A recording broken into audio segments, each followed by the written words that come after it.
This essay example, as well as thousands of others, is available in text format on our website for free and without registration. Simply Google Ivy Panda Free Essays.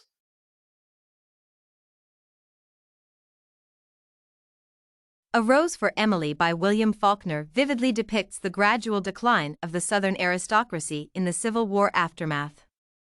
The author's intentions are achieved primarily through the extensive use of symbols within the story.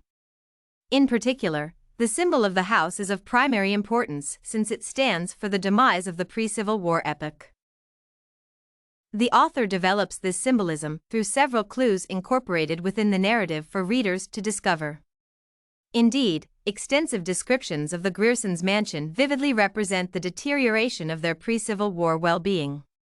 For instance, Emily's house is filled with objects representing the past, such as her father's crayon portrait, tarnished items, and cracked furniture. The Negro butler at Emily's house is also perceived as a relic since the range of his tasks becomes limited to letting visitors in and out, and therefore his services are needless.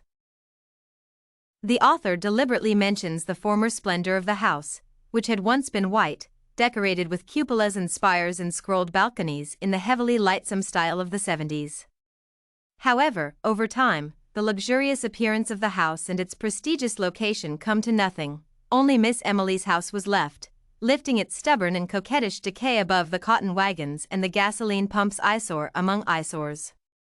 In other words, Emily's old-fashioned house opposes the present-day industrial area around it.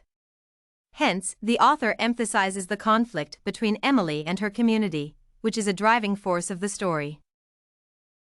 The author identifies the decaying symbolism of the house in the text through the author's constant mentions of dust, which fills the Griersons' mansion, faint and invisible dust, dry and acrid in the nostrils.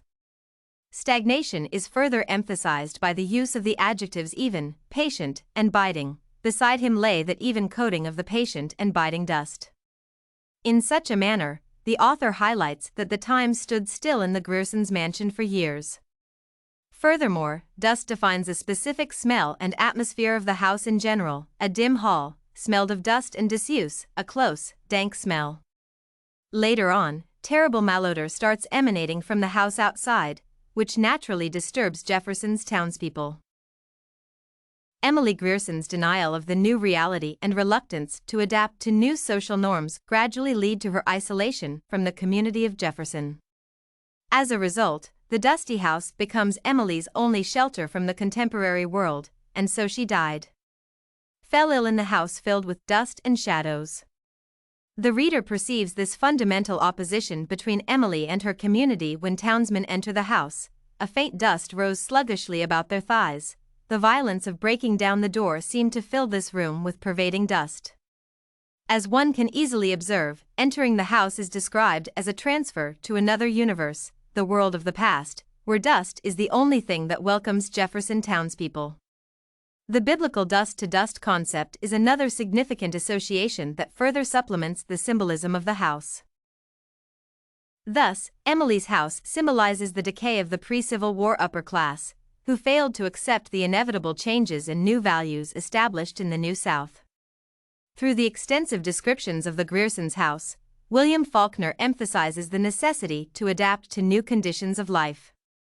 The author consistently develops the deteriorating symbolism of the house by repeatedly using specific lexical units, such as dust, tarnished, and the like.